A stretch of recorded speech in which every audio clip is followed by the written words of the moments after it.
অফিসারদের মিটিং করে বহু থ্রেট করা হয়েছে। মে মাসের পরে আপনি থাকবেন তো আপনার চেয়ারে, আগে সেটা ঠিক করুন। খালি তৃণমূলকে চতুর্থবার জেতানোর লড়াই নয়, এটা ভোট টু ইলেক্ট নয়, এটা vote two punish, vote two reject, প্রতিবাদের ভোট, প্রতিরোধের ভোট, শাস্তি দেওয়ার ভোট। বাংলায় বিধানসভা নির্বাচনের আগে প্রস্তুতি ঘিরে রাজ্যে রাজনৈতিক উত্তাপ ক্রমেই বাড়ছে। সোমবার কলকাতায় জেলা শাসক ও পুলিশ সুপারদের সঙ্গে বৈঠকে কড়া বার্তা দেন মুখ্য নির্বাচন কমিশনার। 3 কেন্দ্রীয় এজেন্সি সহ ধমক দেওয়া হয় পুলিশকেও। এডিজি আইন শৃঙ্খলা বিনীত গোয়েলকে কড়া ধমক দেন গণেশ কুমার।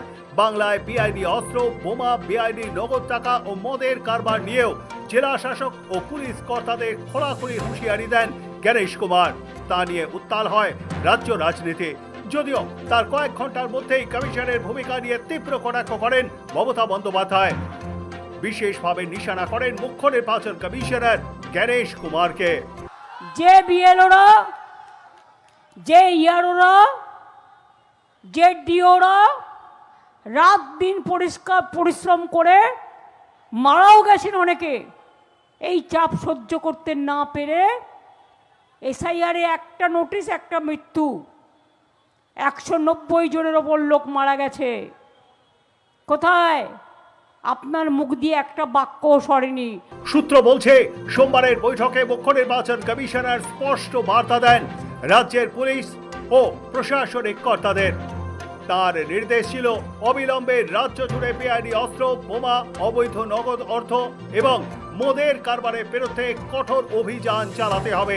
এমনকি তিনি বলেন, এমন ব্যবস্থা নেওয়া হোক যাতে আগামী দিনে এই সমস্ত অবৈধ কর্মকাণ্ডের কোনো চিহ্ন না থাকে। এই বক্তব্যকেই কার্যত হুমকি হিসেবে দেখছেন মুখ্যমন্ত্রী।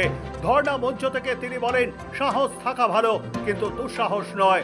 তার কটাক্ষ, মুখ্য নির্বাচন কমিশনার নাকি বলে দিয়েছেন তার নির্দেশে না মানলে মে মাসের পরেও ব্যবস্থা নেওয়া হবে। সেই প্রসঙ্গ টেনে মুখ্যমন্ত্রী প্রশ্ন তোলেন, মে মাসের পর তিনি আদৌ নিজের পদে থাকবেন তো? মুখ্যমন্ত্রী আরও অভিযোগ করেন, সাম্প্রতিক এসআইআর প্রক্রিয়াকে ঘিরে রাজ্যে যে অশান্তি হয়েছে এবং বহু মানুষের মৃত্যু হয়েছে সেই বিষয়ে নির্বাচন কমিশনের শীর্ষ আধিকারিকের কাছ থেকে কোনো প্রতিক্রিয়া পাওয়া যায়নি। তার কথায়, এত মানুষের মৃত্যুর পরেও কমিশনের নীরবতা প্রশ্নের জন্ম দিচ্ছে। অফিসারদের মিটিং করে বহু থ্রেট করা হয়েছে। শুধু এখন অ্যাকশন নেবে তা নয়, যদি ওনার কথা না শোনে, মানে ভ্যানিশিং পাউডার। মে মাসের পরেও নাকি উনি অ্যাকশন নেবেন। আমি বলি, সাহস থাকা ভালো কিন্তু দুঃসাহস থাকা ভালো না। মনে রাখবেন, মে মাসের পরে আপনি থাকবেন তো আপনার চেয়ারে, আগে সেটা ঠিক করুন। তারপরে বাংলার অফিসারদের থ্রেট করবেন, বাংলার মানুষকে থ্রেট করবেন। এই মৃত আত্মাগুলো কিন্তু ঘুরে বেড়াচ্ছে, এর জবাব আপনি নিজের মধ্যে দিয়ে পাবেন। বিজেপি এবং কমিশনের বিরুদ্ধে একযোগে বড় অভিযোগ তোলেন মমতা। অভিযোগ, এরা রাজনৈতিকভাবে কিছু করতে পারেনি বাংলায়, তাই চক্রান্ত করে এসআইআর করে বৈধ ভোটারদের নাম বাদ দিয়েছে।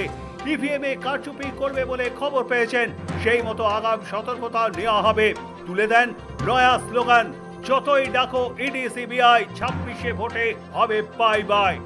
অনেক প্ল্যান করছেন, ইভিএম মেশিন কারচুপি করবেন, ভোটের আগেই ভোট কেটে অধিকার কেড়ে নিয়ে। কোথায় ছিল লজিস্টিক্যাল ডিসক্রিপেন্সি? প্ল্যান 2 হচ্ছে ইভিএম মেশিন কারচুপি। আমি অলরেডি খবর পেয়েছি এবং তার প্রিকশনও আমরা নেব, খুব সিরিয়াসলি দেখতে হবে। নাম্বার 3 ভোটগুলো যখন দেখবেন কাউন্টিংয়ে বেরোবে, আমি আগে থেকে বলে দিই, সতর্ক করে দিই, বিজেপির সিটগুলো আগে দেখাবে, আমাদেরটা পরে দেখাবে, যাতে মানুষের কাছে ভুল বার্তা যায় আর অফিসারদের ম্যানেজ করতে পারে, ম্যানিপুলেট করতে পারে, যাতে তারা ভয় পায়। যতই দেখাও ইডি সিবিআই, 26এর ভোটে করবে বাই বাই। ধর্ণা মঞ্চে মুখ্যমন্ত্রী আগের মতোই গণেশ কুমারকে ব্যঙ্গ করে ভ্যানিশ কুমার বলে উল্লেখ করেন। তবে তিনি স্পষ্ট করে বলেন, তার উদ্দেশ্য কোনো সাংবিধানিক পদ বা চেয়ারকে অসম্মান করা নয়। কিন্তু যারা প্রশাসনিক আধিকারিকদের ভয় দেখানোর চেষ্টা করছেন তাদের উদ্দেশ্যে তিনি বলেন, এই রাজ্যের মানুষ মাথা নত করবে না।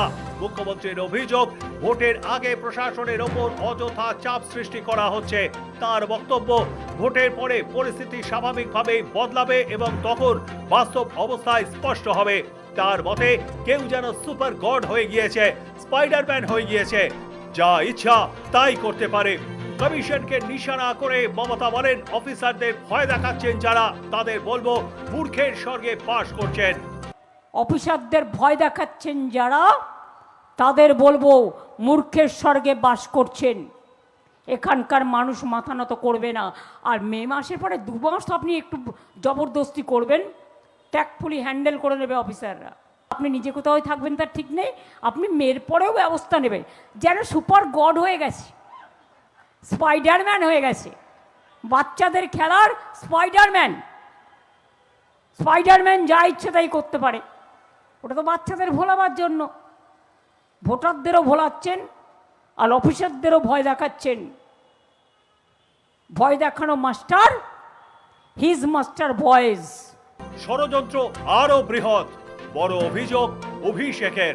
সোমবার ধর্ণা মঞ্চ থেকে বড় অভিযোগ করেন তৃণমূল কংগ্রেসের সর্বভারতীয় সাধারণ সম্পাদক অভিষেক বন্দ্যোপাধ্যায়। বলেন, দিল্লি থেকে একজন আমলা ফোন করেছিলেন, বলছেন এদের ষড়যন্ত্র আরো বৃহৎ। গরিবের অ্যাকাউন্টে যে টাকা আছে সেগুলো আত্মসাৎ করবে বিজেপি নেতারা। ব্যাংক অ্যাকাউন্ট ফ্রিজ করবে কেন্দ্রীয় সরকার। পরবর্তীকালে যদি কারোর নাম ভোটার তালিকা থেকে বাদ যায়, ব্যাংক অ্যাকাউন্ট আপডেট করতে গেলে বলবে কেওয়াইসি জমা করো, ভোটার কার্ড দাও। ভোটার কার্ড দিতে না পারলে মোদি অ্যাকাউন্ট ফ্রিজ করে টাকাটা নিজেদের নামে নেবে।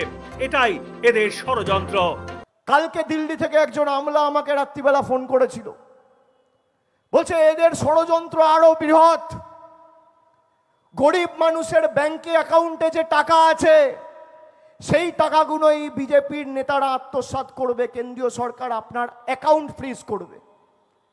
পরবর্তীকালে যদি আপনার ভোটার তালিকা থেকে নাম বাদ যায়, ব্যাংক অ্যাকাউন্ট আপনি আপডেট করতে গেলে বলবেন কেওয়াইসি জমা করো, ভোটার কার্ড দাও। তখন ভোটার কার্ড না দিতে পারলে মোদিবাবু অ্যাকাউন্ট ফ্রিজ করে টাকাটা নিজের নামে নিয়ে নেবে। এই হচ্ছে এদের অভিসন্ধি। সোমবার ধর্ণা মঞ্চ থেকে রীতিমতো হুঁশিয়ারি শুনে নির্বাচন কমিশনের বিরুদ্ধে চ্যালেঞ্জ ছুড়ে দেন অভিষেক বন্দ্যোপাধ্যায়। যত দফার ভোট করার করুক, সব দফা রফা করা হবে। সিপিএম গিয়ে বলছে 2 দফায় ভোট করতে হবে, বিজেপি গিয়ে বলছে 1 দফায় ভোট করতে হবে, 2 দফায় ভোট করতে হবে। আরে আপনি দফায় ভোট করান করুন, আপনার রফা দফা আমরা এমনিই করব। কিন্তু আমাদের দাবি 1 দফা 2 দফা 4 দফা নয়। আমাদের দাবি প্রত্যেক মানুষকে তার ভোটাধিকার দিতে হবে, যেটা সূত্র বলছে, সোমবারের বৈঠকে মুখ্য নির্বাচন কমিশনার ডাকে বৈঠকে সতর্ক করে দিয়েছেন, ভোটের সময় কোনো ধরনের হিংসার ঘটনা ঘটলে সেই এলাকার প্রশাসনিক কর্তাদেরই তার দায় নিতে হবে এবং প্রয়োজনে তাদের বিরুদ্ধে ব্যবস্থা নেওয়া হবে। নির্বাচনের আগে এই বার্তা রাজ্যের প্রশাসনের কাছে গুরুত্বপূর্ণ। দেখা গেল সেই হুঁশিয়ারির পরেই গর্জে উঠলেন মুখ্যমন্ত্রী মমতা বন্দ্যোপাধ্যায়। ধর্ণা মঞ্চ থেকে সুর চড়ান তৃণমূল কংগ্রেসের সাংসদ অভিষেক বন্দ্যোপাধ্যায়। সৌভিক সান্যালের রিপোর্ট, সময়, কলকাতা।